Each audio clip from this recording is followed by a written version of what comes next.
पिछली क्लास में balance sheet और उसके सारे कंपोनेंट को डिस्कस किया था, और मैंने हल्का सा ओरल टेस्ट लेके पूछा तो क्या हो गया, टाइम फिक्स हो गया। नहीं याद है किसी को? ये चैप्टर निकलेगा, सारे चैप्टर निकलेंगे जब आप उसे रिवाइज नहीं करेंगे तो आपने पिछली क्लास में देखा था statement of profit and loss जो था वो आपके पास इस तरह की शेप में था।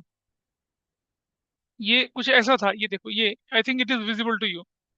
और ये क्या था आपका? It was under what? Part two, schedule three, companies act 2013 के अंदर था ये फिगर कौन सी होती है? ये करंट ईयर की फिगर यहाँ रखी जाती है, प्रीवियस ईयर की फिगर यहाँ रखी जाती है, और ये नोट नंबर होता है। नोट नंबर आपको बैलेंस शीट में भी दिखेगा, नोट नंबर यहाँ पर भी दिखेगा। एक एक आइटम है। रिवेन्यू फ्रॉम ऑपरेशन मतलब core revenue generating activities. Other income कौन सी कहलाएगी? इंसिडेंटल गेन, वो सब चीजें यहाँ दिखाई जाती हैं। कॉस्ट ऑफ मटेरियल कंज्यूम्ड, वो मटेरियल जो आप कंज्यूम कर रहे हैं प्रोडक्शन करने के लिए, ये अपने आप में एक अलग हेडिंग है ये वाली। Purchase of stock in trade, पिछली क्लास में बताया था स्टॉक इन ट्रेड किसे कहते हैं। Any item which you are purchasing for resale purpose को बोलते हैं। फिर चेंजेस इन्वेंट्रीज, इन्वेंट्री कौन कौन सी? फिनिश गुड्स की, वर्क इन प्रोग्रेस की, स्टॉक इन ट्रेड की, तीनों का ओपनिंग और क्लोजिंग का डिफरेंस देख के चलते हैं आप। अच्छा, फिर आया एम्प्लॉय बेनिफिट एक्सपेंस। ये एम्प्लॉय बेनिफिट एक्सपेंस क्या होता है? ये डायरेक्ट भी हो सकता है और ये इनडायरेक्ट भी हो सकता है। कैसे, जरा समझिए। अगर हमने एम्प्लॉय बेनिफिट एक्सपेंस फैक्ट्री के एम्प्लॉयज के लिए दिया तो दैट इज कंसिडर डायरेक्ट। और अगर हमने किसके लिए कंसिडर कर दिया, किसके लिए कंसिडर करा, ऑफिस के एम्प्लॉयज के लिए किया, तो क्या बोलेंगे उसको? इनडायरेक्ट बोलेंगे। ठीक है जी। फाइनेंस कॉस्ट, अब इसके बारे में डिटेल में पढ़ेंगे। Cost of borrowing funds. ठीक है। अगर आप अपने स्कूल में फाइनेंशियल मार्केट पढ़ चुके होंगे तो कॉस्ट ऑफ इक्विटी क्या होती है? डिविडेंड। और कॉस्ट ऑफ डेट क्या होता है? इंटरेस्ट। ठीक है।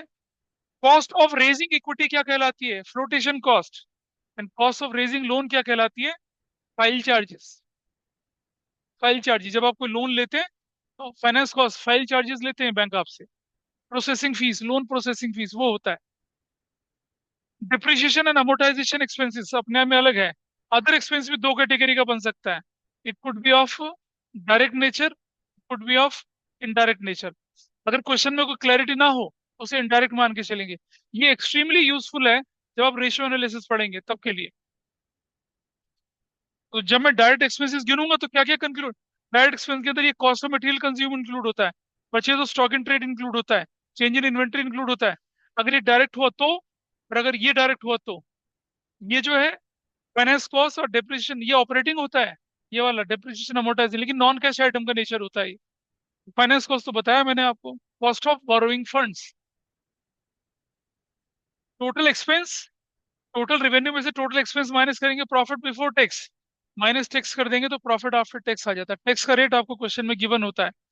इंडिया में कॉर्पोरेट टैक्स का रेट क्या है? फ्लैट 30%। क्या रेट है? फ्लैट 30%। यानी कि आप हिंदुस्तान में कोई भी कमाई करेंगे एक बिग कॉर्पोरेट हाउस के रूप में, 30% गवर्नमेंट ले लेगी। अगर आप कौन बनेगा करोड़पति में 7 करोड़ रुपए जीतते हैं तो 30% government, 2 crore 10 lakh rupees government ले लेगी। आपके हाथ में कितना आएगा? 4 करोड़ 90 लाख रुपीज आएगा। है ना? तो श्लोक तो कहता है कि जब 10 करोड़ का इनाम होगा तभी जाऊंगा, उससे पहले क्या फायदा जाने का। सुबह शाम हमेशा ऐसे क्यों? पानी तो उसको लेके आओ, बी ए जेंटलमैन। ठीक है जी, आगे चलते हैं। अब हम एक एक आइटम को लेके चलेंगे। ये एग्जांपल है, कल भी हमने डिस्कस किया था। इस तरह से दिखता है, लेकिन हम एक एक आइटम यहां से उठाना शुरू करेंगे। रेवेन्यू, रेवेन्यू का मतलब है revenue from operations. Revenue from operations का मतलब है कोर रिवेन्यू जनरेटिंग एक्टिविटी से जो पैसा आप लोग लेके चल रहे हैं वो वाला। ठीक है जी। और ध्यान रखना, रेवेन्यू फ्रॉम ऑपरेशंस जो होता है इसका मतलब होता है क्या? Net sales.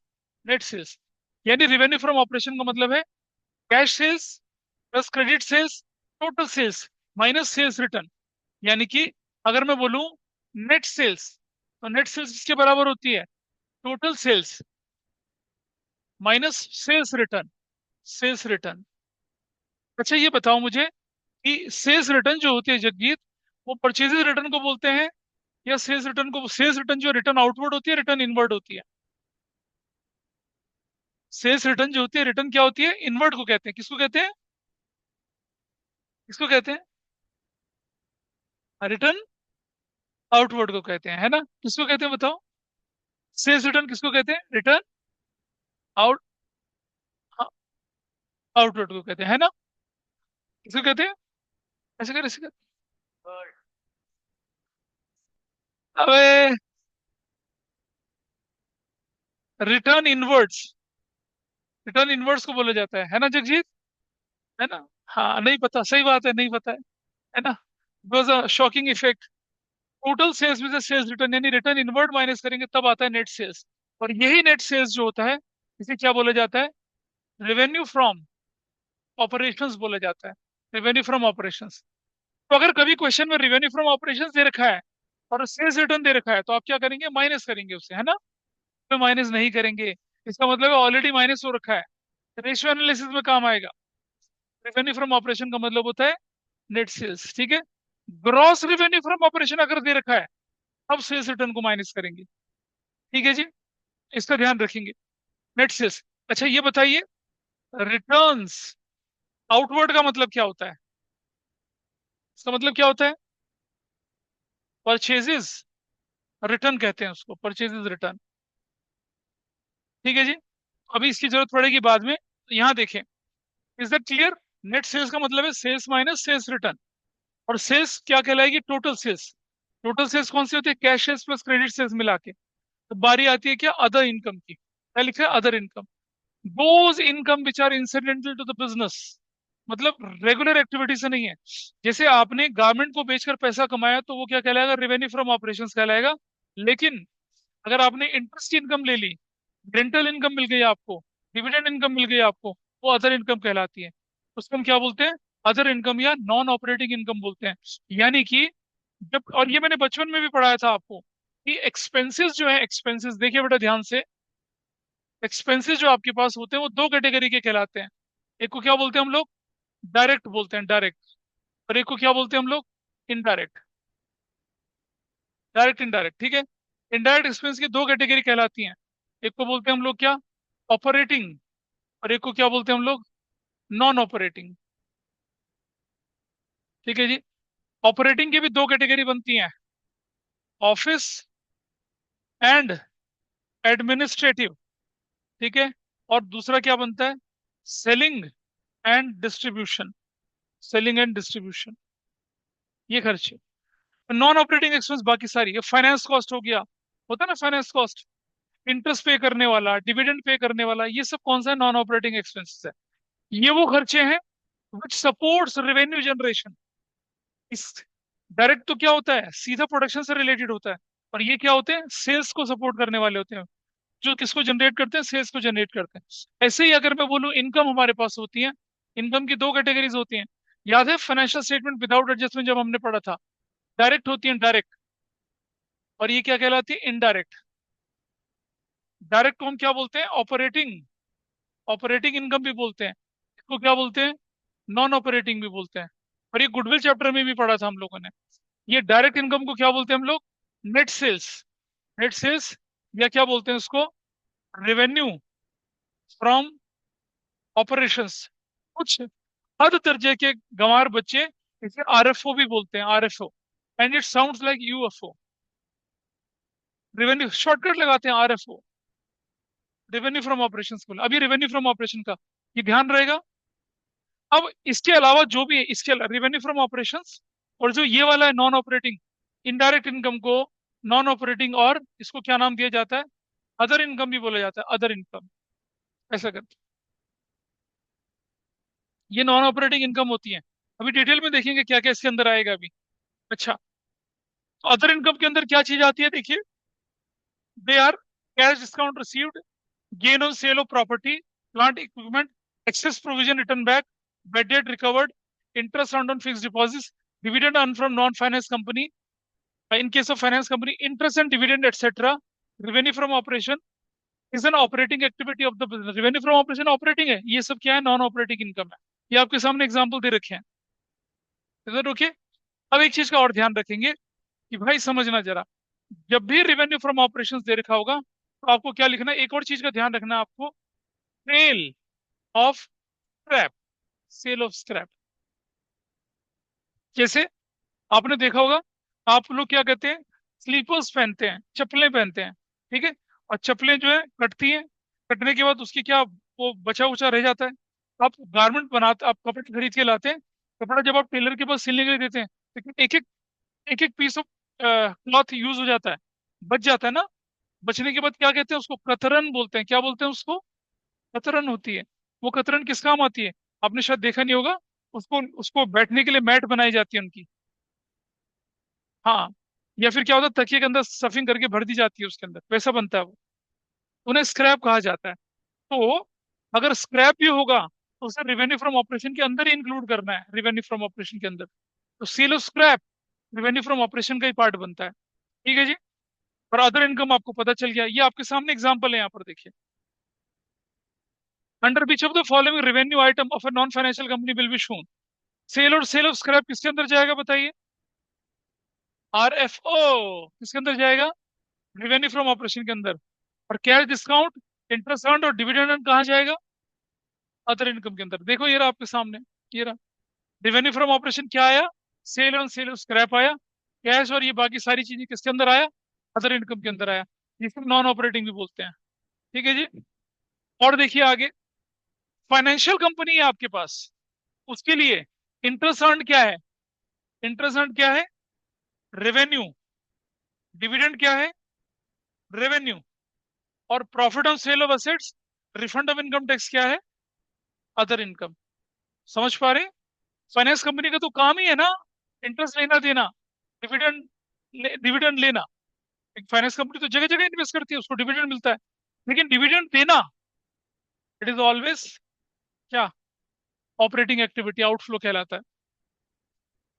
चलिए और देखें जरा, इलस्ट्रेशन 30 देखें आपके पास। Calculate revenue from operation and other income and total revenue for non financial company. भाई सेल्स और सेल्स रिटर्न माइनस कर देंगे, क्या बनेगा हमारे पास? Net sales. प्लस कर देंगे स्क्रैप, तो क्या बन जाएगा? Revenue from operations. और ये इंटरेस्ट और डिविडेंड क्या बनेगा? Other income. कैसे शो किया जाएगा? ऐसे। रेवेन्यू फ्रॉम ऑपरेशंस कितना, सेल्स माइनस सेल्स रिटर्न क्या है? Sales of scrap. Total value कितनी आ गई आपके पास? 1025। This is what, revenue from operation. Other income में क्या है? इंटरेस्ट और डिविडेंड। इंटरेस्ट और डिविडेंड कितना? और टोटल रेवेन्यू फ्रॉम ऑपरेशन कितना आ गया? 10,65,000। ये आपको हेल्प करेगा जब आप क्या पढ़ेंगे, कॉमन साइज और कंपेरेटिव स्टेटमेंट पढ़ेंगे तब। और आपको ये कैश फ्लो में भी हेल्प करेगा। फर्निश फ्लो में तो ऑफकोर्स आएगा इसका इस्तेमाल। रेवेन्यू फ्रॉम ऑपरेशन कैसे शो होता है, अदर इनकम कैसे शो होता है। और देखिए आपके पास, फॉर फाइनेंशियल कंपनी, कौन सी कंपनी है ये? Financial company. इसका ध्यान रखना आपको, कैश फ्लो में ऐसा क्वेश्चन अक्सर पूछा जाता है कि फाइनेंस कंपनी के लिए ऑपरेटिंग इन्वेस्टिंग फाइनेंस क्या है? मिसलेनियस इनकम क्या है ये? Other income. Interest on loans क्या है? रेवे हाँ, interest on loan is revenue. Dividend क्या है? Revenue. Gain on sale of building क्या है? Other income. देखिए आपके सामने ये रहा। इंटरेस्ट और डिविडेंड क्या आपके पास है? Revenue from operations. और बाकी के दोनों पार्ट आपके लिए क्या है? Other income. टोटल रेवेन्यू निकल कर आ गया। ठीक है जी। तो जो पहला पोर्शन था कौन से वाला, जो पहला पोर्शन था आपके पास कौन से वाला, अगर मैं बोलूं कि रेवेन्यू फ्रॉम ऑपरेशंस और अदर इनकम, यानी कि टोटल रेवेन्यू वाला पार्ट आपने देख लिया। तो अगला पार्ट क्या था? एक्सपेंसेस।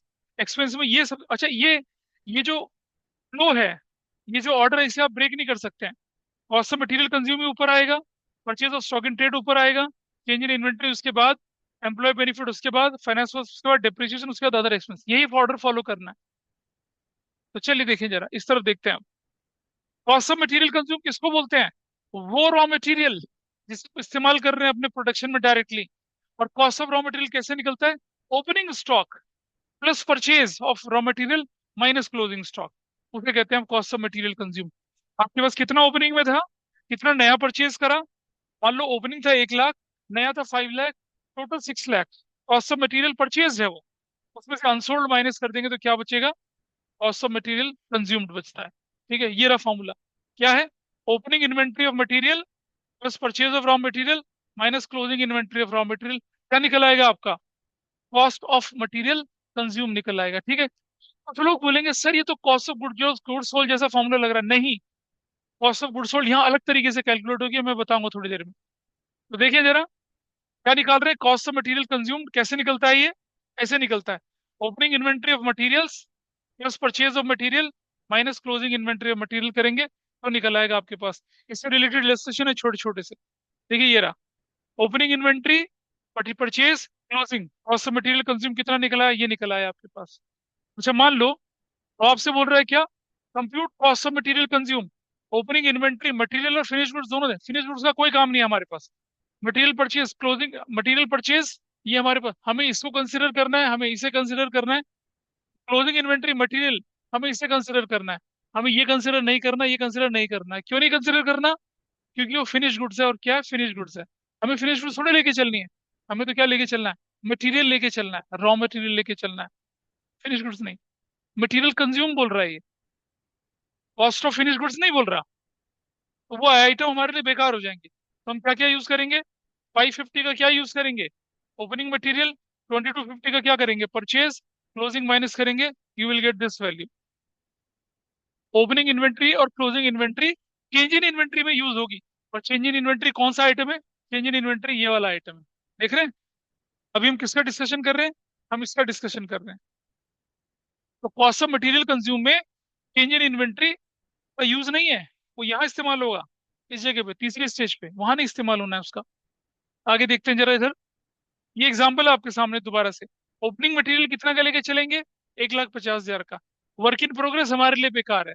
मटेरियल परचेज 15 लाख लेके चलेंगे। क्लोजिंग इन्वेंट्री मटेरियल 250 लेके चलेंगे। Closing inventory of work in progress हमारे लिए बेकार है। Closing work in progress, opening work in progress कहाँ जाएगा? चेंज इन इन्वेंट्री में जाएगा, उसका कोई यूज नहीं। सो सी योर आंसर है। ठीक है। अब बारी अगला क्या आइटम आता है आपके पास, देखिए। This you have done. अगला आपके पास क्या है? Purchase of stock in trade. कौन सा आइटम है? Purchase of stock in trade. ये हम statement of profit and loss के कंपोनेंट पढ़ रहे हैं। तो क्या दिख रहा है आपके पास, यहाँ देखिए। ये वो आइटम है which you are purchasing for resale. इन्हें आप मैन्युफैक्चर नहीं करते हैं, ये बना बनाया खरीद लेते हैं।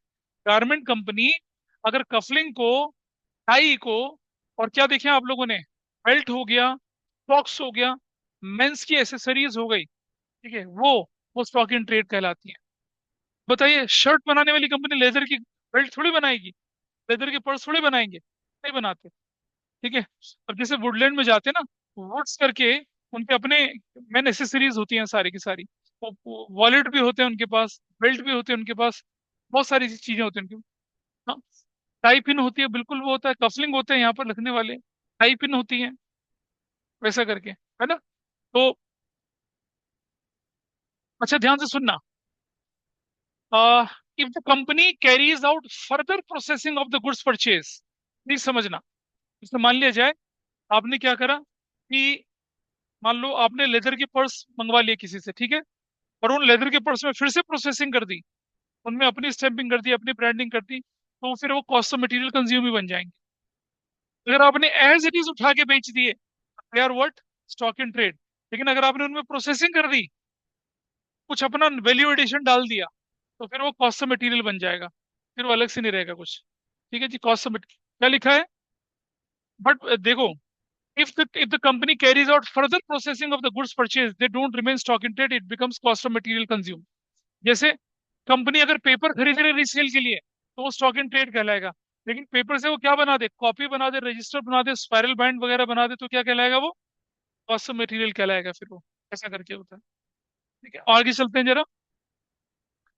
चेंज इन इन्वेंट्री, इसको जरा ध्यान से पढ़ेंगे अभी आप, change in inventory of material. ठीक है। इसको कराने से पहले मैं एक छोटी सी चीज आपको और बताऊंगा। वो हमने बचपन में भी यूज किया था। यहाँ देखिए, आपको याद होगा शायद कि हमने एक फॉर्मूला पढ़ा था, कॉस्ट ऑफ गुड्स सोल्ड। कोई है बच्चा जिसे याद हो कॉस्ट ऑफ गुड्स सोल्ड? बताइए क्या होता था ये? ओपनिंग स्टॉक, है ना, प्लस नेट परचेजेस, याद है किसी को net purchases, plus direct expenses, ठीक है, माइनस क्लोजिंग स्टॉक। इसको हम क्या बोलते थे? कॉस्ट ऑफ गुड्स सोल्ड बोलते थे। ये रेशियो एनालिसिस में यूज होगा फॉर्मूला। और ये मैंने बचपन में ढंग से पढ़ाया था आप लोगों को। एक एग्जांपल लेके चल रहा हूँ। मान लो 5 लाख रुपए का ओपनिंग स्टॉक, ठीक है, 10 लाख रुपए का net purchases, direct expenses 7 lakh rupees के, ठीक है, और क्लोजिंग स्टॉक कितने का है? 3 लाख रुपीज का। What is your answer now? 10, 17 और 5, 22, 22 माइनस 3 कर दूंगा तो कितना हो जाएगा? 19 lakh is your answer. Correct. अच्छा अगर मैं ऐसा करूं, और अगर मैं एक चीज और लिख के दिखाऊं आपको यहाँ पर, मैं बोलूं क्या? Net purchases, net purchases plus direct expenses, direct expenses, ठीक है, plus excess of opening stock over closing stock. तो क्या मेरा आंसर सेम आएगा? आओ देखें जरा। What is net purchase? 10 lakh. What is direct expense? 7 lakh. और जरा मुझे बताओ, ओपनिंग स्टॉक क्लोजिंग से कितना ज्यादा? कितना ज्यादा? Excess of opening over closing कितना? 2 लाख। सब रिलेट कर पा रहे हैं? तो क्या बनेगा? 2 lakh. What is my answer? 19 lakh. यानी कि कॉस्ट ऑफ गुड्स सोल्ड का एक फॉर्मूला ये भी बना, excess of opening over closing, excess of opening over closing, इसे क्या बोलते हैं? Change in inventory. क्या हुआ? ओपनिंग और क्लोजिंग में कितने का डिफरेंस? ओपनिंग ज्यादा क्लोजिंग कम, तो क्या हो गया? ये इंक्रीज इन इन्वेंट्री हुआ या डिक्रीज इन इन्वेंट्री हुआ? बताओ। ओपनिंग 5, क्लोजिंग 3, ये इंक्रीज या डिक्रीज इन इन्वेंट्री क्या है? क्या है ये? डिक्रीज इन, क्या है? इन्वेंट। इंक्रीज कैसे हुआ रे? डिक्रीज है। एक फॉर्मूला और बनेगा। क्या बनेगा? Net purchases plus direct expenses plus decrease in inventory, decrease in inventory या डिक्रीज इन स्टॉक। अब कुछ लोग बोलते हैं सर डिक्रीज इन स्टॉक को क्यों ऐड कर रहे हो आप? अरे रीजन आपके सामने आया ना। क्लियर है चीज? We are adding decrease in stock. क्यों कर रहे हैं डिक्रीज इन स्टॉक को ऐड? क्योंकि कॉस्ट ऑफ गुड सोल्ड के फॉर्मूले में होता ही है। और आप कॉस्ट ऑफ गुड सोल्ड के फॉर्मूले में देखो, 5 लाख माइनस 3 लाख, क्या हो रहा है मेरा? ओपनिंग और क्लोजिंग के बीच में क्या हो रहा है? डिक्लाइनिंग दिख रहा है, डिक्रीज हो रही है। ठीक है, तो ये क्या है असल में? Excess of opening over closing है। तो अगर excess of opening over closing है तो हम उसे क्या कर रहे हैं? ऐड कर रहे हैं। वैसा वर्षा क्या होगा? Excess of closing over opening क्या होगा? माइनस होगा। अभी करके दिखाऊंगा। जो लोग ऑनलाइन है, क्यों ना ये चीज समझ में आई। ये फॉर्मूला है cost of revenue from operation calculate करने का, जो कि हम रेशियो एनालिसिस में पढ़ेंगे। और इसका लॉजिक यहाँ समझ में बता रहा हूँ मैं आपको। वहां तो हम सिर्फ फॉर्मूला चेपते हैं बिल्कुल। लॉजिक तो यहीं से निकल कर आता है इस चैप्टर से। I hope you are able to understand. Change in inventory को अगर वो डिक्रीज होती है तो ऐड क्यों करते हैं? है ना? अब आप बोलेंगे सर इसका कहाँ इस्तेमाल हो रहा है? देखो अभी दिखाओ इस्तेमाल हो रहा है, देखो यहाँ देखो। ये देखिए दिख रहा है यहाँ पर। ओपनिंग इन्वेंट्री 250 की, क्लोजिंग इन्वेंट्री 50,000 की। क्या फिगर जा रही है? प्लस में जा रही है। और देखो, ओपनिंग इन्वेंट्री कितने की है? 450 की। क्लोजिंग कितने की? 5 लेकी। तो क्या हो रही है? माइनस हो रही है। हो रही है ना माइनस? इसीलिए माइनस होती है। जब आप statement of profit and loss बनाएंगे ना, अगर ओपनिंग ज्यादा और क्लोजिंग कम तो ये प्लस होगा, चेंज इन इन्वेंट्री प्लस होगी। लेकिन अगर क्लोजिंग ज्यादा ओपनिंग कम तो क्या होगी? माइनस होगी। So you got the reason क्यों प्लस और क्यों माइनस हो रहा है। इसका रीजन ये है, देखो ये, इसका रीजन ये है। अच्छा, इसी को मैं बदल के दिखा रहा हूँ अब आपको। ठीक है, I am just showing it, थोड़ा सा चेंज। फिर दोबारा से cost of goods sold, cost of goods sold का फॉर्मूला दोबारा से दिखा रहा हूँ। क्या? वही opening stock plus net purchases plus direct expenses minus closing stock. ठीक है, अब की बार मैं क्या कर रहा हूँ? 3 लाख का cost of good sold, 10 lakh का नेट परचेजेस, 7 लाख का डायरेक्ट एक्सपेंसेस, माइनस 5 लाख का closing stock. What is my answer? 17 और कितना हो गया? 20, 5 चला के कितना बना? 15 लाख बना। करेक्ट। और और अगर मैं लिखना चाहूँ क्या? क्या? Net purchases plus direct expenses minus क्या? Excess of closing over opening. Excess of क्या? Closing over opening. तो क्या लिख रहा हूं? Excess closing over opening, excess of closing stock over opening stock. अगर मैं ऐसा लिख, ओवर ओपनिंग स्टॉक। ऐसा लिखता हूं अगर मैं, ठीक है। जरा देखिए मेरा आंसर क्या बनता है। नेट परचेज कितने की, 10 लाख की, प्लस डायरेक्ट एक्सपेंस कितने के, 7 लाख के, माइनस, माइनस क्या किया, 5 - 3 कितना कर दिया, 2 lakh. What is my answer ये, 17, तो कितना निकला, 15 लाख। मेरा आंसर बिल्कुल मैच कर रहा है, कर रहा है मैच, ठीक है। अरे जा बेटा, मुंह धो के आ जा, कितना गर्दन झटके लग जाएंगे गर्दन पे, जाओ। और अगर मैं लेके चलूं क्या, कि ध्यान से सुनना, net purchases plus direct expenses और माइनस, अब की बार क्या, अब मुझे बताओ, ओपनिंग था 3, क्लोजिंग था 5, इज इट शोइंग इंक्रीज और डिक्रीज, इंक्रीज। तो क्या करेंगे, माइनस इंक्रीज इन स्टॉक, या मैं बोलूं क्या, इन्वेंट्री। तो ये भी फॉर्मूला आपका cost of revenue from operation calculate करने का होता है। अब आप देखिए जरा, अगर अब यहाँ इस तरफ चलें, ये हमारे पास दिख रहा है कि आपको दिखाना है चेंज इन इन्वेंट्री को, कहाँ दिखाना है, statement of profit and loss में दिखाना है। ओपनिंग इन्वेंट्री फिनिश गुड्स की, वर्क इन प्रोग्रेस की, स्टॉक इन ट्रेड की, बिल्कुल सही है जी। हम नोट्स टू अकाउंट्स में जाएंगे, change in inventory, finish goods, work in progress लिखेंगे। फिनिश गुड्स ओपनिंग कितना, 250 है ना, क्लोजिंग कितना, 2 लाख। ये इंक्रीज है या डिक्रीज है, डिक्रीज है, तो क्या होगा, प्लस होगा, प्लस मतलब ठीक है बिल्कुल। Now see this, opening inventory कितने की, 4.5 लाख, क्लोजिंग कितने की, 5 लाख। ये क्या है, इंक्रीज है, तो क्या करेंगे, इसको माइनस करके दिखाया। दूसरा वाला देखिए कितना है, opening is 750, closing is 7 lakh, increase है तो क्या किया, प्लस। और इन तीनों का फाइनल टोटल इज व्हाट, 50,000।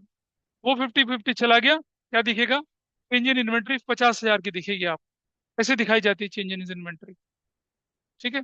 तो ये जो आपके पास है ये वाला हिस्सा, change in inventory, I hope ये पार्ट आपको समझ में आया होगा कैसे दिखता है ये।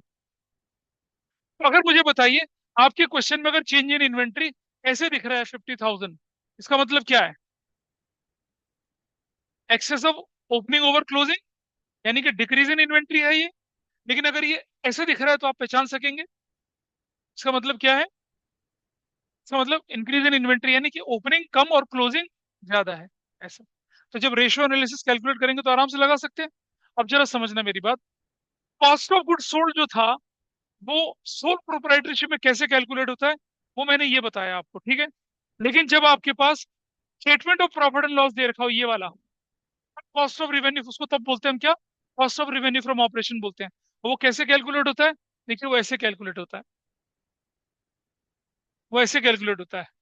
आप जोड़ेंगे कॉस्ट ऑफ मटेरियल कंज्यूम, ये जोड़ेंगे, plus purchase of stock in trade जोड़ेंगे, ठीक है, प्लस चेंज इन इन्वेंट्री जोड़ेंगे, कब, जब excess of opening over closing होगा। यानी कि अगर इस जगह पे, अगर इस जगह पे, अगर इस जगह पे इन्वेंट्री कितनी है, 50,000 लिखी हुई है, तो आप लिखेंगे cost of material consumed plus purchase of stock in trade plus change in inventory लिखेंगे, प्लस लिखेंगे इसको, अगर वो प्लस है तो प्लस लिखेंगे, ठीक है। और ये एक तो ये वाला पार्ट हुआ, एक ये वाला पार्ट हुआ, और एक ये वाला पार्ट हुआ, ठीक है। एम्प्लॉय बेनिफिट एक्सपेंस नहीं इंक्लूड करेंगे, अगर डायरेक्ट होगा तो जोड़ेंगे, अदरवाइज नहीं जोड़ेंगे। फाइनेंस इसको भी नहीं जोड़ेंगे, इसको भी नहीं जोड़ेंगे, डेप्रिसिएशन को भी नहीं जोड़ेंगे, ये भी नहीं जोड़ेंगे। याद आया कुछ कॉमन सेंस कंपेरेटिव जब आप करते थे, कई बार लिख रखा होता कॉस्ट ऑफ मटेरियल कंज्यूम, पैसा निकालने वाला। तो जब हम कॉमन सेंस कंपेरेटिव स्टेटमेंट पढ़ेंगे तब इस जो हम पढ़ रहे हैं उसका इस्तेमाल होगा। अच्छा, अगर ये ब्रैकेट में आएगा तो क्या करेंगे आप, cost of material consume plus purchase of stock in trade, minus क्या करेंगे, माइनस उसको कर देंगे, क्योंकि वो माइनस क्या डिनोट कर रहा है, एक्सेस ऑफ क्या डिनोट कर रहा है, क्लोजिंग ओवर ओपनिंग डिनोट कर रहा है, जो कि नेगेटिव में जाएगा, ऐसा करके दिखता है। तो कॉस्ट ऑफ मटेरियल कंज्यूम बोलते हैं उसको, वो company, cost of, cost of cost of revenue from operations कहते हैं उसको, कॉस्ट ऑफ मटेरियल कंज्यूम नहीं। ये जो मैंने फॉर्मूला बताया वो क्या है, वो है cost of cost of revenue from operations. उसमें क्या क्या जुड़ता है, एक दो और ये तीन चीजें जुड़ती हैं। कॉस्ट ऑफ, इस cost of revenue from operation को दूसरे नाम से बोला जाता है क्या, कॉस्ट ऑफ गुड्स सोल्ड। ये कॉस्ट ऑफ गुड्स सोल्ड कहाँ बोला जाता है, पार्टनरशिप में बोला जाता है, और कहाँ बोला जाता है, सोल प्रोप्राइटरशिप में। कंपनी में केस में, कंपनी के केस में क्या बोलते हैं उसे, cost of revenue from operation. तो आपको डिफरेंस पता चला, कॉस्ट ऑफ मटेरियल कंज्यूम और cost of revenue from operation का फर्क क्या है? ये डिफरेंस है। तो मैं वाइवा में पूछ लेता हूँ, cost of revenue from operation और कॉस्ट ऑफ मटेरियल कंज्यूम का डिफरेंस बताओ। कॉस्ट ऑफ मटेरियल कंज्यूम क्या है? Opening stock of material plus purchase of material minus closing stock of material. ठीक है। लेकिन cost of revenue from operation क्या है? मटेरियल कंज्यूम्ड एक, प्लस स्टॉक इन ट्रेड दो, और प्लस चेंज इन इन्वेंट्री या माइनस चेंज इन इन्वेंट्री। कब निकलता है cost of revenue from operation? जब आप रेशियो एनालिसिस पढ़ेंगे, उसके लिए आपका बेस तैयार हो गया। कॉमन सेंस कंपैरेटिव स्टेटमेंट पढ़ेंगे, उसके लिए आपका बेस तैयार हुआ। Is that okay? तो दिस इज फाइन। अब रेशियो में पढ़ते हैं ना इन चीजों को हम लोग, फिर वो याद करते हो तुम लोग वहां पर, याद करने की जरूरत थोड़ा ही है। चैप्टर की इस स्टेज पे जब आप चीजों को क्लियर करेंगे तो आपको जरूरत नहीं पड़ेगी। और आगे चलते हैं, आप थोड़ा सा नीचे चलें आप। तो अब बारी आती है क्या, एम्प्लॉय बेनिफिट एक्सपेंसेस की। इसे ध्यान से देखेंगे, ये कौन से एक्सपेंसेस होते हैं जरा समझना। एक तो होते हैं रिटायरमेंट बेनिफिट, उनका तो प्रोविजन बनता है। ये छोटे मोटे बेनिफिट होते हैं। कैसे होते हैं एम्प्लॉय बेनिफिट एक्सपेंसेस, देखिए जरा। अगर ये फैक्ट्री वाले के लिए रिलेटेड होगा तो डायरेक्ट कहलाएंगे, अदरवाइज इनडायरेक्ट है। कुछ नहीं बोला तो इनडायरेक्ट। क्या क्या होते हैं ये? Wages, salaries, bonus, leave salary, staff welfare expenses, ये सब कहाँ दिखाए जाते हैं? एम्प्लॉय बेनिफिट एक्सपेंस के अंदर दिखाए जाते हैं। ठीक है जी। एम्प्लॉय बेनिफिट एक्सपेंस के अंदर इन्हें शो करते हैं। देखिए जरा नीचे दिखेंगे आपके पास ये रहे, ये सारे। डायरेक्ट में क्या क्या है? वेजेस है, बोनस है, लीव सैलरी है। ये डायरेक्ट क्यों बोला? क्योंकि ये फैक्ट्री के एम्प्लॉय में यूज कर रहे होंगे। किसके लिए यूज कर रहे होंगे? फैक्ट्री के लिए यूज कर रहे होंगे। बचपन में पढ़ा था ना, direct relating to factory, indirect relating to office. और ये कहाँ यूज कर रहे होंगे आप लोग? अपने office, selling distribution office administration. इसमें क्या आएगा? देखो, वेजेस फिजिकल वर्क के लिए होता है, सैलरी मेंटल वर्क के लिए, बोनस यहाँ भी है, लीव सैलरी यहाँ भी है, स्टाफ वेलफेयर एक्सपेंसेस ऊपर नीचे दोनों होता है, लेकिन नीचे ही दे रखा है। और employee compensation expenses, employees compensation है, ईसॉप जो होता है ना आपकी, उसकी कॉस्ट वो भी इसी के अंदर आ जाती है। एम्प्लॉय बेनिफिट एक्सपेंसेस हैं ये। अब इलस्ट्रेशन देखिए आपके पास, ये रहा। बताओ इनमें से कौन कौन से एम्प्लॉय बेनिफिट एक्सपेंस के अंदर जाएगा? वेजेस जाएगा, सैलरीज जाएगा, एंटरटेनमेंट नहीं जाएगा। आप अपने एम्प्लॉय को मूवी दिखाने ले गए, पिकनिक में ले गए, वो नहीं जाएगा, it is not there. Gratuity paid, bonus जाएगा, ग्रेचुटी जाएगा। कन्वेंस एक्सपेंसेस, मेडिकल एक्सपेंस बताइए, नहीं जाएगा। अभी आओ आओ आओ, देख, बुक से देख लिया ना तुमने? ये देखो, मेडिकल एम्प्लॉय बेनिफिट है, तो इस तो आने जाने का खर्चा है। इसमें एम्प्लॉय का क्या फायदा हो रहा है? Is it clear? कौन कौन से हैं ये? वेजेस है, सैलरीज है, बोनस है, ग्रेचुटी, और क्या है? मेडिकल है। और ग्रेचुटी के बारे में पहले भी पढ़ चुके हैं, याद है? Provision for gratuity is short term या लॉन्ग टर्म? लॉन्ग टर्म होता है प्रोविजन फॉर ग्रेचुटी। ठीक है। और ग्रेचुटी पेबल कहाँ जाएगा? अदर करंट लाइबिलिटीज के अंदर जाएगा। ठीक है, ध्यान रहेगा इसका। मैं मैं मतलब नहीं समझ पाता कि चैप्टर वन को टीचर्स कैसे एक या दो क्लास में निपटा देते हैं। कितना कुछ है इस चैप्टर के अंदर पढ़ने के लिए। और ये बेस बनता है आपका रेशो और किसका, कैश। लेकिन मैं पढ़ा रहा हूँ तब भी तुम्हें कौन सा कुछ फायदा होता है? नंबर तो वही है। कल का बताया हुआ चीज तुम्हें आज याद नहीं आ रही है। अ, कबीर दास ने कहा था, बुरा जो देखन मैं चला बुरा ना मिलिया कोई, जो मन झांका अपना मुझसे बुरा ना कोई। हम दूसरों की कंप्लेंट करते हैं, हमें तो पढ़ाया नहीं गया जी। अरे तुम खुद भी तो देख लो अपने आप को एक बार, हम अंदर से क्या करते? चलो देखें।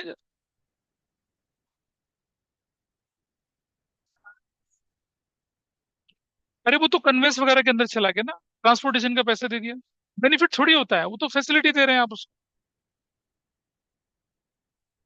आइए देखें, finance cost, it means cost incurred by company on the borrowing, loan taken by it. Borrowing की कॉस्ट क्या कहलाती है आपकी? फाइनेंस कहलाती है। ध्यान से सुनना, loan, bank overdraft, cash credit, ये सब। ठीक है जी। और from banks and from others, public deposits, debenture, bonds, इन पर होने वाला सारा खर्चा आपका क्या कहलाएगा? फाइनेंस कॉस्ट कहलाएगा। ठीक है। फाइनेंस कॉस्ट के अंदर कौन कौन से एक्सपेंस इंक्लूड होते हैं? Incurred for borrowing such as loan processing fees, याद है अभी बताया था मैंने आपको? File charges, loan processing fees, वो इंक्लूड होता है। Discount on issue of debenture and premium payable on redemption of debenture, ये भी फाइनेंस कॉस्ट का पार्ट बनता है। ये हमने डिबेंचर चैप्टर में पढ़ा था। मतलब मैंने पढ़ाया था, कितने लोगों ने पढ़ा हो पता नहीं। ठीक है। और ये कंपनी बोरोइंग पे करती है यूज। अच्छा सुनो, ध्यान से समझना लेकिन, ये जो बैंक चार्जेस है, बैंक चार्जेस, ठीक है, ये फाइनेंस कॉस्ट के अंदर नहीं शो होता, ये अदर एक्सपेंस के अंदर शो होता है, बैंक चार्जेस। तो डिस्काउंटिंग का चार्ज हो गया, बैंक ने आपकी बिल क्लियर कर ली, बैंक ने अपने बिजली का पानी का बिल भर दिया, बैंक आपको एसएमएस भेजता है, ये सब बैंक चार्जेस कहलाते हैं। ये रूटीन ऑपरेटिंग एक्सपेंस कहलाते हैं, अदर एक्सपेंस की कैटेगरी में जाता है। तो फाइनेंस कॉस्ट है, फाइनेंस कॉस्ट बोरोइंग से रिलेटेड है। ठीक है जी। ये वाले खर्चे, अब आप देखिए यहाँ पर क्या है, interest paid on term loan, ये क्या है, फाइनेंस कॉस्ट है या नहीं है? बिल्कुल है जी। Interest paid on bank overdraft क्या है, ये भी है। डिस्काउंट इशूड डिबेंचर, ये भी है। इंटरेस्ट रिसीव्ड, ये नहीं है, ये तो इनकम हो गई। इंटरेस्ट रिसीव्ड इनकम, ये कॉस्ट थोड़ी है आपकी, ये तो इनकम है। बैंक चार्जेस नहीं है। इंटरेस्ट पेड ऑन डिपॉजिट्स, ये है, ये फाइनेंस चार्जेस है। अरे बोरोइंग पे होने वाले खर्चे, वो सारे के सारे देख लो आपके सामने यहाँ पर ये रहा। Interest paid, overdraft paid, deposit पर paid, discount paid, discount return of, ये सब फाइनेंस कॉस्ट का पार्ट बनते हैं। ठीक है जी, क्लियर है? चलो आगे चलें जरा। बैंक चार्जेस जो है वो क्या है, अदर एक्सपेंस के अंदर इंक्लूड होते हैं। डिप्रिसिएशन एंड अमोर्टाइजेशन, और डिप्लीशन भी होता है। डिप्रिसिएशन किसके लिए है? प्रॉपर्टी प्लांट इक्विपमेंट पर डिप्रिसिएशन लगता है। ठीक है जी। तो और अमोर्टाइजेशन किस पर लगता है? इंटेंजिबल एसेट्स पे लगता है। ठीक। नेचुरल रिसोर्सेज होंगे तो किस पे लगेगा? डिप्लीशन लगेगा उस पर। ठीक है जी। अमोर्टाइजेशन बता दिया। ये सारे के सारे कहाँ जाते हैं आपके? डिप्रिसिएशन एंड अमोर्टाइजेशन की कॉस्ट के अंदर दिखते हैं आप। जब आप कैश फ्लो पढ़ते हैं तो statement of profit loss given होता है ना आपको, उन आइटम का एक्सप्लेनेशन है ये। अदर एक्सपेंसेस क्या क्या हो सकते हैं देखिए, कोई भी आइटम जो ऊपर नहीं कवर होते उन्हें क्या बोलते हैं हम लोग? अदर एक्सपेंसेस होते हैं। ठीक है। और नोट्स अकाउंट्स में इन्हें गिवन होता है। तो अदर एक्सपेंस में क्या है? Carriage inward, carriage outward, carriage inward, carriage outward. Carriage inward कौन सी नेचर का है? डायरेक्ट नेचर का है। कैरेज आउटवर्ड कौन सा है? Freight inward, direct. Freight outward, cartage inward, और कार्टेज आउटवर्ड, इनडायरेक्ट। सिर्फ फ्रेट, सिर्फ कार्टेज, सिर्फ कैरेज क्या है? डायरेक्ट। ये क्या कहलाते हैं आपके? अदर एक्सपेंसेस कहलाते हैं। और क्या बोला इनको? They may be direct, they may be indirect. तो अगर इनवर्ड है तो क्या कहलाएंगे? डायरेक्ट। और आपको एक शीट दी थी ना, operating non operating direct indirect की sheet, that is extremely useful here. ठीक है जी। चले।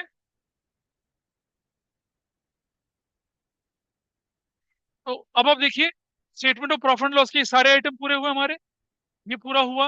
Employ benefit, finance cost, depreciation and other expenses, हो गए पूरे। यही तो थे स्टेटमेंट ऑफ प्रॉफिट लॉस के अंदर। जरा मुझे बताओ, सबसे पहले क्या आता है? Revenue from operation. फिर क्या आता है? Other income. तो टोटल क्या बनता है? Total revenue. फिर एक्सपेंस में सबसे पहले कॉस्ट ऑफ मटेरियल कंज्यूम, उसके बाद purchase of stock in trade, फिर चेंज इन इन्वेंट्री, फिर क्या आता है? एम्प्लॉय बेनिफिट, फिर फाइनेंस कॉस्ट, उसके बाद क्या? डेप्रिसिएशन, फिर अदर एक्सपेंसेस। बस ये सीक्वेंस। अब आपको क्योंकि ध्यान आ गया, अब मुझे बताइए, कॉमन साइज कंपेरेटिव क्वेश्चन करना कितना मुश्किल काम है कोई मुश्किल काम? तो क्योंकि आप ये पहला चैप्टर पढ़ते नहीं है, फिर आप कॉमन कॉमन सेंस कंपेरेटिव पढ़ते हो, फिर आप रेशियो एनालिसिस पढ़ते हो, या फिर आप कैश फ्लो पढ़ते हो, तो खराब होगा ये आपका। Is okay? चलिए अब देखें आगे जरा। तो अब नोट्स टू अकाउंट्स क्या होते हैं? ये सारी की सारी सिग्निफिकेंट इंफॉर्मेशन होती है, बैलेंस शीट के item, statement of profit loss के आइटम, शेड्यूल 3 के अंदर दिखाया जाता है, एक्सप्लेनेटरी नोट्स के अंदर। और कैश फ्लो स्टेटमेंट तो आपको मालूम ही है क्या होता है। Tools of analysis of financial statement है cash flow statement, that we do. उसको लेके चलते हैं, ठीक है। Cash flow statement, cash flow of cash and cash equivalent, inflow outflow during an accounting period दिखाया जाता है। ये अपने आप में एक अलग चैप्टर है। और कौन सा अकाउंटिंग स्टैंडर्ड लगता है इस पे? अकाउंटिंग स्टैंडर्ड 3 लगता है इस पे। ऐसा करके, अब ये जो फाइनेंशियल स्टेटमेंट के ऑब्जेक्टिव्स हैं, थ्योरेटिकल चीजें हैं क्या? फाइनेंशियल डेटा प्रोवाइड करता है, implication of operating profit in financial position show करता है, information about cash flow of investor and creditor को बताया जाता है, और provide sufficient and reliable information about various parties interested in the business. Business की true and fair picture present करता है, इफेक्टिवनेस ऑफ मैनेजमेंट बताता है। देखिए, अगर आपकी कॉस्ट बढ़ रही है, प्रॉफिट डिक्लाइन हो रहे हैं, तो आपकी मैनेजमेंट क्या इफेक्टिव नहीं है। और information about activities affecting the business, ये बताता है। और अकाउंटिंग पॉलिसीज को क्या करता है? डिस्क्लोज करता है। ऑब्जेक्टिव्स ऑफ फाइनेंशियल स्टेटमेंट्स है। ठीक है जी। और ये जो पढ़ते थे ना qualitative aspects of accounting information, बचपन में पढ़ते थे ना, क्या होना चाहिए? फैक्चुअल इन्फॉर्मेशन होनी चाहिए, अंडरस्टैंडेबिलिटी होनी चाहिए, कंपेरेबल होना चाहिए, वेरीफाइबल होना चाहिए, और क्या होना चाहिए? रेलेवेंट होना चाहिए। याद है बचपन में पढ़ा था? Qualitative aspects of accounting information, ये वो सब चीजें हैं, तो need not to explain it again. ठीक है। ये फैक्चुअल इंफॉर्मेशन के बेस होना चाहिए, हमने कंपनी की फीचर में भी पढ़ा था, अकाउंटिंग फाइनेंशियल स्टेटमेंट की फीचर में भी पढ़ा था। अंडरस्टैंडेबल होने चाहिए, सबको समझ में आने लायक होने चाहिए, टेक्निकल जार्गन नहीं होने चाहिए, याद है? मस्ट हेड, मास्ट हेड, याद है? टेक्निकल ऐसे नहीं होने चाहिए। कंपेरेबल होना चाहिए, inter firm comparison, intra firm comparison, industry के साथ कंपैरिजन हम कर सकते हैं, वैसा होना चाहिए। वेरीफाइबल होना चाहिए, देयर शुड बी, क्या होना चाहिए? डॉक्यूमेंट्री एविडेंस होना चाहिए हर एक्टिविटी का कैलकुलेशन में, और रेलेवेंट होने चाहिए ये। ठीक है। और फिर क्या होना चाहिए? टाइमलीनेस। क्यों भाई टाइमलीनेस? आपको अपनी बुक्स ऑफ अकाउंट्स को क्लोज करने के लिए एक क्वार्टर का टाइम मिलता है, आपने देखा ना क्वार्टरली रिजल्ट्स आते हैं। ठीक है। जैसे मान लो ये कौन सा क्वार्टर चल रहा है अभी? थर्ड क्वार्टर शुरू हुआ है ना? थर्ड क्वार्टर शुरू हुआ है, तो थर्ड क्वार्टर का मिडिल कब होगा? तो नवंबर 15 तक, नवंबर 15 तक आपको क्वार्टर टू के रिजल्ट फाइनल कर देने हैं। समझ में आ रही है बात? ठीक है। और क्वार्टर फोर कब शुरू होगा? जनवरी में। Feb 15 तक, यानी Feb 14 तक, ऑस्पिशियस डे तक, आपको क्या करने? क्वार्टर थ्री के रिजल्ट फाइनलाइज कर देने हैं। और फिर अगला क्वार्टर फोर चला गया, तो क्वार्टर फोर के बाद अप्रैल मई, मई 15 तक आपको क्या फाइनल कर देने हैं? क्वार्टर फोर के रिजल्ट फाइनल करने। उसे टाइमलीनेस बोलते हैं। क्या बोलते हैं? टाइम पे जब जिसकी जरूरत हो वो आपके पास क्या होना चाहिए? अवेलेबल होना चाहिए। ठीक है। बेटा वो कोई दिक्कत नहीं है, ये थोड़ा तंबाकू थोड़ा चूना मिला के ऐसे करके फिर यहाँ भी लगाना, नौबत आएगी वैसे। पार्टीज इंटरेस्टेड बचपन से पढ़ रहे हैं, बचपन से पढ़ रहे हैं, कौन कौन इंटरेस्टेड है? कौन इंटरनल यूजर्स और एक्सटर्नल यूजर्स। मैनेजमेंट है, सिर्फ मैनेजमेंट। इसके अंदर कौन कौन आता है? ओनर आता है। ओनर तो कौन है? शेयर होल्डर्स ही है। पहले हमने किसके पॉइंट ऑफ व्यू से पढ़ा था इसे?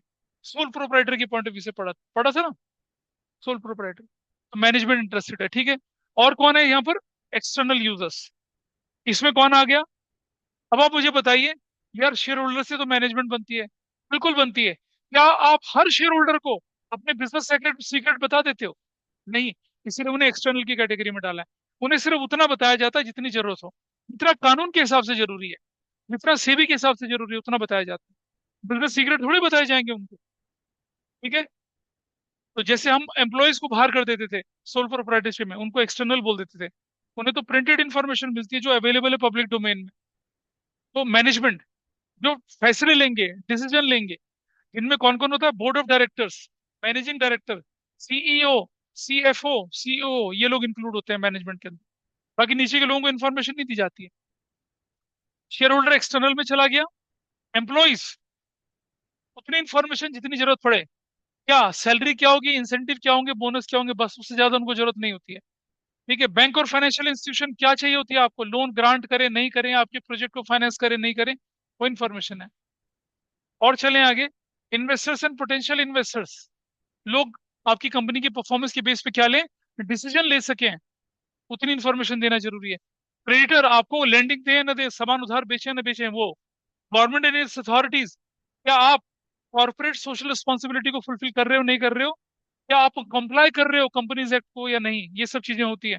और सेबी आ जाता है यहाँ पर। याद है सोल प्रोप्राइटरशिप के केस में सेबी नहीं आता था, गवर्नमेंट एंड इट्स अथॉरिटीज आता था सिर्फ। SEBI, securities exchange board of India. ठीक है। और फाइनेंशियल स्टेटमेंट्स थी। अच्छा देखो, अब ये फाइनेंशियल स्टेटमेंट की लिमिटेशन है। जब मैं अगले चैप्टर में चढ़ूंगा तो एनालिसिस ऑफ फाइनेंशियल स्टेटमेंट की लिमिटेशन दिखेगी। जो लिमिटेशन किसकी थी? फाइनेंशियल स्टेटमेंट की। क्या? हिस्टोरिकल रिकॉर्ड्स होते हैं। ठीक है। प्राइस लेवल चेंजेस को इग्नोर करते हैं ये। Affected by estimates, most of the calculation जो होती है वो किस पर बेस होती है? एस्टिमेट्स पर होती है। Estimated sales, estimated cost of production, estimated profit, estimates पर बेस्ड होते हैं। और अकाउंटिंग प्रैक्टिसेस क्या होती हैं? अलग अलग होती हैं। आपकी कंपनी इंडिया में कुछ और प्रैक्टिसेस फॉलो करती है, यूएस में कुछ और फॉलो करती है, यूरोप में कुछ और करती है, और वो साउथ अफ्रीका की कंट्रीज में कुछ और फॉलो करती होगी। तो वो प्रैक्टिसेस का डिफरेंस आ जाता है, क्योंकि आप वहां उस कंट्री के रूल एंड रेगुलेशन के हिसाब से चलते हैं। साउथ अफ्रीकन कंट्री है। साउथ अफ्रीका मतलब पूरा अफ्रीका थोड़ी होता है, सदर्न पार्ट ऑफ अफ्रीका भी तो है। साउथ अफ्रीका तो छोटी सी जगह है ना। खतरों के खिलाड़ी केप टाउन, है ना, याद है। ज्यादातर हिंदुस्तानी साउथ अफ्रीका किसके नाम से जानते हैं? खतरों के खिलाड़ी होते हैं वहां पर शूट। केप टाउन देखा उन्होंने, जब मौसम बहुत खराब होता है। वैसे पूछ लो साउथ अफ्रीका। एक मेरा भतीजा पूछता कर करे, ताऊ जी ये तो आ, साउथ अफ्रीका है, यहाँ तो गोरे गोरे दिख रहे हैं, खतरों के खिलाड़ी दिखते, कर काले लोग तो दिखते ही नहीं यहाँ पर। मैंने कहा बेटा अफ्रीका का मतलब सारे थोड़ी काले होंगे वहां पर। साउथ अफ्रीका जो था ब्रिटिश कॉलोनी था, तो वहां पर वो लोग डोमिनेट करते हैं। और गांधी जी की यात्रा भी जो वहीं से शुरू हुई थी। चलो, क्वालिटेटिव एलिमेंट्स इग्नोर करे जाते हैं। मैनेजमेंट की एफिशिएंसी, वर्कर का डेडिकेशन, उनकी लॉयलिटी, ठीक है, वो सब इग्नोर करा जाता है। जब आप बोलते हैं ना कि यार ये तो टॉपर बन गया, तो आपको उसके पीछे की मेहनत नहीं दिखाई देती, आपको तो सिर्फ नंबर दिखते हैं। लेकिन आपने ये नहीं देखा होता कि उस बच्चे ने कितनी मेहनत, कितना डेडिकेशन, कितना हार्डवर्क किया होता है। बोले हु वी डू, बोलो हम भी तो वही करते हैं। सोने में होता है, खाने में होता है, पीने में होता है, स्नैपचैट में होता है, इंस्टाग्राम में होता है, फेसबुक पर आप लोग कम से कम यूज करते हैं, ठीक है। और कुछ लोग तो क्या, मुझे लगता नहीं तो तुम्हें से है किसी को रील की आदत, रील बनाने की आदत? कोई बनाता है रील्स? है कोई ऐसा? है ना? कौन बनाता है? रापुंजल बनाती है रील्स, लंबी चोटी की। अच्छा, ये बनाता है रील्स, शाबाश। और कुछ तो क्या होता है, जहां खड़े हो जाए वो फोन लेके, फोन फोन लेके सेल्फी, ऐसे करके, अलग अलग अंदाज में। चलो ठीक है, जैसे भी। प्राइस लेवल चेंजेस इग्नोर होते हैं, ये लिमिटेशन है सारी। और can not meet the purpose of all parties, सारी पार्टी को ये सेटिस्फाई नहीं कर सकते। जैसे being a teacher, I am not able to satisfy the need of each and everybody of you. Being a student, you are not able to fulfil the need of each and every teacher. तो ये तो human nature है। So is the counting financial statements. Additional, इससे इसको कभी scan मत करना, क्योंकि बहुत अच्छे क्वेश्चंस आएंगे जिनको पढ़ के, जिनको देख के आपको लूज मोशन लग जाएंगे। Never ever go for them. ऐसे मैं बोला करता था बेटा स्कैनर देखो पीछे, स्कैनर। लड़के लोग इसे स्कैन करते थे पहले, जो पास पास एग्जाम क्वेश्चन होते थे ना, उनको स्कैनर के रूप में। जब आप सीए करते हैं, सीएस करते हैं, या कुछ और कंपनी सेक्रेटरीशिप करते हैं ना, तो वहाँ स्कैनर आते हैं। पिछले 5 साल 6 साल के पेपर प्रिंटेड आते हैं, पब्लिश आते हैं, उन्हें स्कैनर बोला जाता है। लोग स्कैन करते हैं इनको। अब आप देख लीजिए किस तरह के क्वेश्चंस आपके एग्जाम में आया करते हैं, वो देखिए आप लोग। ये इस चैप्टर हमारा यहाँ पर खत्म हुआ है।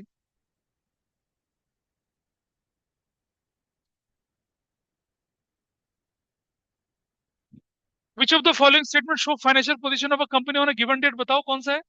हाँ, बैलेंस शीट होता है। Statement of assets, current and non current, liabilities current non current, and equity showing financial position of entry given up date is known as balance sheet बोली जाती है। Debenture redeemable after 10 years from the date of issue, किसके अंदर show करे जाएंगे? Long term borrowing के अंदर, ठीक है जी। और out of the following which is shown as a short term provision, provision for tax, ठीक है। और देखें जरा, money receive against share warrant कहाँ दिखाई जाती है?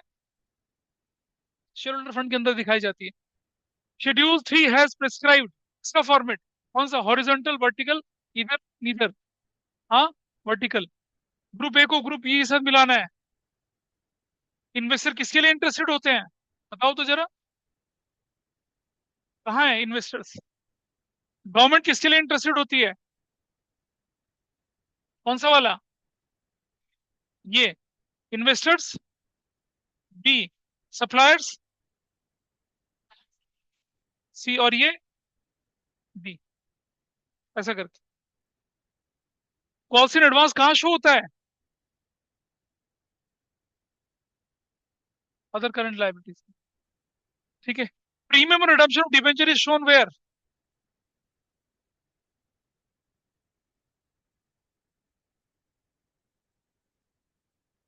डिबेंचर कहाँ शो होता है? तो प्रीमियम डिबेंचर भी वहीं शो होगा। अगर डिबेंचर अदर करंट लाइबिलिटी में शॉर्ट टर्म में है, तो वो भी वहीं शो होगा। और चलिए आगे, सरप्लस कहाँ शो होता है? विदाउट सरप्लस के अंदर, ठीक है। और थोड़ा नीचे चले, as per schedule 3 part 1, unpaid dividend कहाँ शो किए जाएंगे, बताओ तो जरा। ठीक है जी। अच्छा, सिक्योरिटी डिपॉजिट्स कहाँ शो होगा?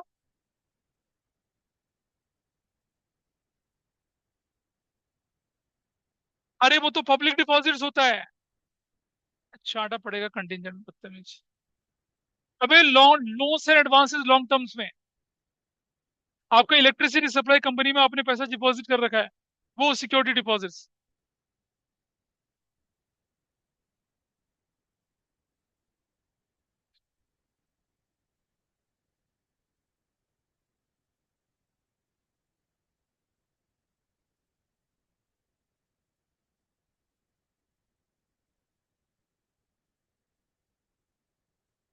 ऑपरेटिंग साइकिल कितने महीने का बताओ तो जरा।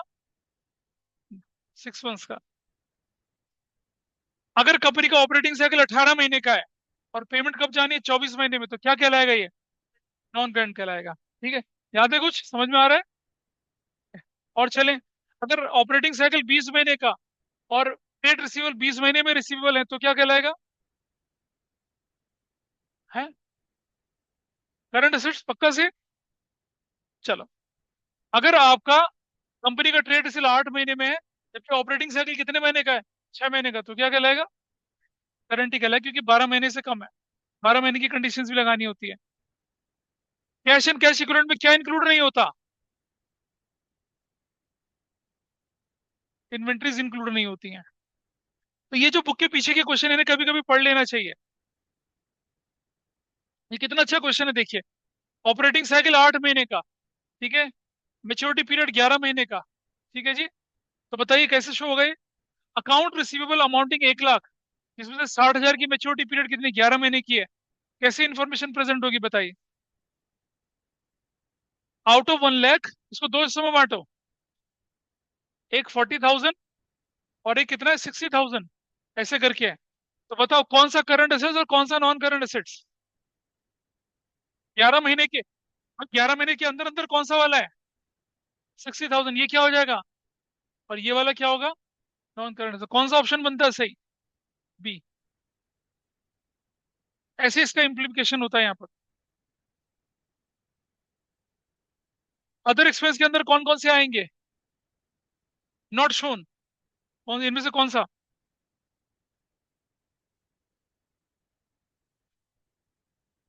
बताओ कौन सा? ये रेंट फॉर फैक्ट्री। अबे ये एम्प्लॉय बेनिफिट एक्सपेंस। नहीं, भूल गए, भूल गए। वेजेस और सैलरी कहाँ गई थी? एम्प्लॉय बेनिफिट था ना। और ये क्या बोल रहा है आपको, अदर एक्सपेंस? अरे ये सेपरेट हेडिंग नहीं है। एम्प्लॉय बेनिफिट और अदर एक्सपेंस की हेडिंग अलग अलग नहीं है। अभी वही पढ़ाई लिखाई चार्ट 16 दुनिया, ओम नमः सवा जट्टा है, देखो जरा। आइए देखिए जरा। Not shown as a finance cost, बताओ कौन सा? ये भी फाइनेंस है, ये भी फाइनेंस है, ये भी फाइनेंस, ये तो एसेट्स है। ये तो एसेट्स है भाई आपकी, बैंक डिपॉजिट्स एसेट्स है आपकी। ठीक है।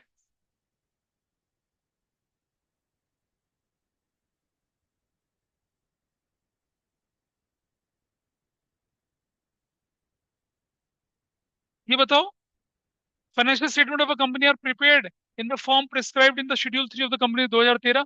The companies act 2013 prescribes schedule 3 as per which financial statement. ठीक है या नहीं है? ना? ये बड़ी परेशानी करते हैं ना असर्शन रीजनिंग के। इसका एक ही उपाय है, मैंने आपसे कहा था ना, क्यूटी की किताबें खरीद लो। उसमें असर्शन रीजनिंग के दुनिया भर के क्वेश्चन होते हैं। नहीं खरीद सकते तो डी के गोयल की किताब आती है एमसीक्यू क्वेश्चंस की, वही खरीद लीजिए। हर चैप्टर वाइज उसमें एमसीक्यू क्वेश्चंस हैं। डी के गोयल की एक बुक आती है, ले लीजिए उसको, अभी करना शुरू करिए, कम से कम अकाउंटिंग से तो तैयार करोगे। कितने लोगों ने सीयूटी की किताबें खरीद रखी हैं? एक, दो, बस, चार, है ना? बस रख रख के, है ना? बुक बिल्डिंग हो रही है, क्या हो रही है? बुक बिल्डिंग हो रही है, वहां चल रहा है।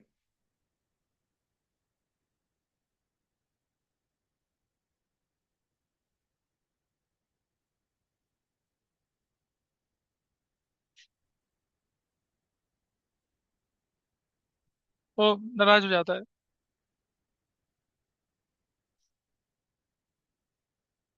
ये कुछ नहीं है, आपकी बुक के क्वेश्चन उठा के रखे हैं सिर्फ सामने सामने। और अब ये जो क्वेश्चन आते हैं,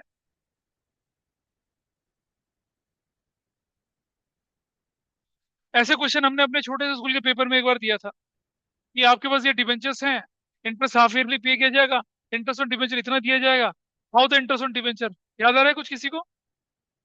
ऐसे क्वेश्चन बुक से उठाए हुए क्वेश्चन दिए थे। कितना आसान है देखो। लेकिन नहीं आएगा, यहाँ देख के चक्कर आएंगे देखो। कर सकते हो इसे सवाल? और आप ही की किताब का क्वेश्चन है, अलग से नहीं देखा। इसे कहते हैं चिराग तले अंधेरा। कभी देखने की कोशिश ही नहीं करी कि टेक्स्ट बुक में क्या है। अगर आप अपने टेक्स्ट बुक के ढंग से कर लो, ये टीएस ग्रेवाली ढंग से कर लो, बोर्ड में 95 प्लस है आपके नंबर। लेकिन 100 आने के लिए क्या करना पड़ेगा? नहीं, कम से कम 40 सैंपल पेपर करने पड़ेंगे। अगर 5 नंबर के लिए इतनी मेहनत, will not do that. 40 sample papers करते हैं लोग, बच्चे करते हैं, बता करके जाते हैं यहाँ पर। बुक कर लिया ढंग से, 95 आराम से आएंगे आपके। एक एक पन्ना, एक एक पॉइंट आपको पढ़ के जाना है। Definitely you will gate 95। और सपोर्टिंग नोट्स तो बहुत सारे दे रखे हैं आप। इसे कैसे कैलकुलेट करते हैं? भाई देखो, इंटरेस्ट कब जा रहा है आपका? 31 दिसंबर, 30 जून जा रहा है। और इंटरेस्ट ऑन डिवेंचर पेड, ये 31 मार्च, 3,000 का ऑलरेडी है। 2 लाख डिवेंचर है। अगर ये 2 लाख डिवेंचर हैं, अगर ये 2 लाख डिवेंचर्स हैं, तो 100 ईच है, तो नंबर ऑफ डिवेंचर कितने हो गए आपके पास? 200 डिवेंचर्स हो चुके हैं। उसके हिसाब से आप निकाल सकते हैं। कोशिश कर रहे हैं इसे करने की, आपको पता चलेगा। मुश्किल होगी थोड़ी शुरू में, लेकिन बाद में आसानी होगी। अभी इतना टाइम नहीं कि मैं इसे डिस्कस कर सकूं। I am just giving an overview. अब ये केस बेस्ड क्वेश्चंस आ गए आपके पास। डिवेंचर में भर भर के केस बेस्ड क्वेश्चन आए थे। इन्हीं में बोल देंगे कि money receive against share bond किसके अंदर दिखाया जाएगा, स्टॉक ऑफ रॉ मटेरियल किसके अंदर दिखाया जाएगा, investment government securities less than 12 month कहाँ दिखाया जाएगा, करंट इन्वेस्टमेंट के अंदर दिखाया जाएगा, ऐसे करके दिखता है। ठीक है, अब वो एक क्वेश्चन वो भी होते हैं कि सब हेड और मेजर हेड बताइए। वो यहाँ क्वेश्चन दूसरे वाले आते हैं, ये आ गया। अंडर विच सब head following item will be shown. Long term borrowing कहाँ जाएगा, डेफर्ड टैक्स कहाँ जाएगा, लॉन्ग टर्म प्रोविजंस कहाँ जाएंगे। ये तो हमने कर ही लिया था क्वेश्चन।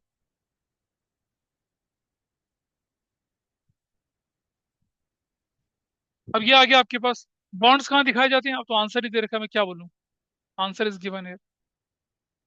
एक बार जब आप क्वेश्चन करते हो, कोई किताब पढ़ते हो, तो सारी की सारी क्या कर दीजिए, पूरे के पूरे इलस्ट्रेशन, पूरा एग्जाम्पल, पूरा आंसर सब कर लीजिए एक बार में। और जिनको करते समय आपको दिक्कत हुई थी, उसको एक नोटबुक में, अंडर नोटबुक में नोट कर लें कि भाई हमारे लिए क्या था ये, डिफिकल्ट था। बस उन्हीं को रिवाइज करना एग्जाम से पहले आपको। ठीक है? ये सब इनके तो सोल्यूशन भी दे रखे हैं आपको, इसलिए कोई परेशानी नहीं है। अब आप देखिए, ये 23 में आए थे question. Security deposit more than 12 months कहाँ चले जाएंगे? कहाँ जाएंगे? बैलेंस शीट में। नॉन करंट एसेट्स में कहाँ? Long term loans and advances में चले जाएंगे सिक्योरिटी डिपॉजिट्स। बैलेंस इन फॉरवर्डेड शेयर्स कहाँ जाता है? क्या बताया था आपको मैंने? शेयर कैपिटल के अंदर, सब्सक्राइब कैपिटल के अंदर प्लस किया जाता है। कैपिटल वर्क इन प्रोग्रेस कहाँ दिखता है? Property plant equipment and intangible assets में कहाँ जाएगा? प्रॉपर्टी प्लांट इक्विपमेंट के अंदर दिखाया जाता है। लोन रिपेबल ऑन डिमांड कहाँ जाएगा?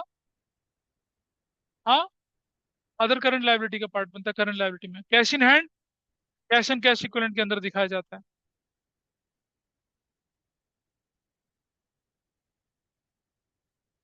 माइनिंग राइट्स कहाँ जाएंगे? सोल्यूशन दिख गया, दिख गया, दिख गया। Capital advance, sorry calls in advance, loose शूज इन्वेंट्री के अंदर। अच्छा, प्रोविडेंट फंड कहाँ जाएगा? प्रोविडेंट फंड, रुक जाओ। प्रोविडेंट फंड, हर फंड थोड़ी रिजर्व होता है नालायक व्यक्ति। हाँ, है ना? ये करंट, और देखो बेटा समझना, प्रोविडेंट फंड पेबल जो है वो अदर करंट लाइबिलिटी में जाता है, और प्रोविडेंट फंड है वो लॉन्ग टर्म प्रोविजन में जाता है। रीजन, हाँ वो, ये पेबल होना चाहिए था।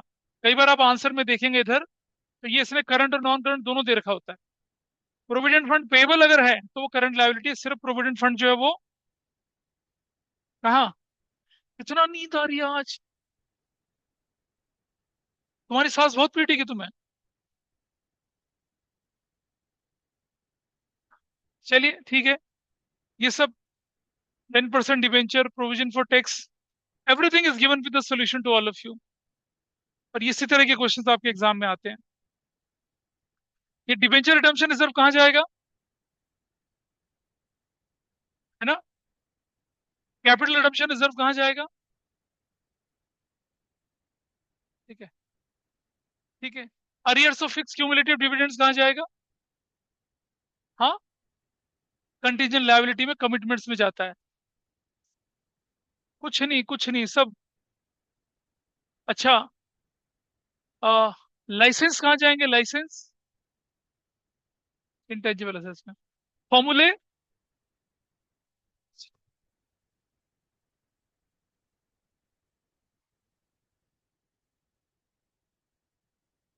खत्म हो गया, ठीक है। That's okay, that's all for today. तो चैप्टर 1 आपका पूरा खत्म हुआ ये। और इसके बाद चैप्टर 2, एक मिनट बुक दिखाना जरा मुझे।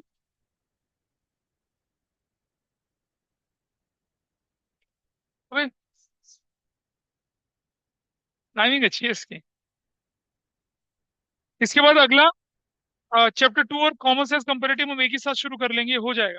क्योंकि आधे घंटे की क्लास में तो आपका चैप्टर 2 हो जाता है, उसके बाद चैप्टर 3। ठीक है, आज इतना ही कर रहे हैं, बाकी फिर अगली क्लास में करेंगे।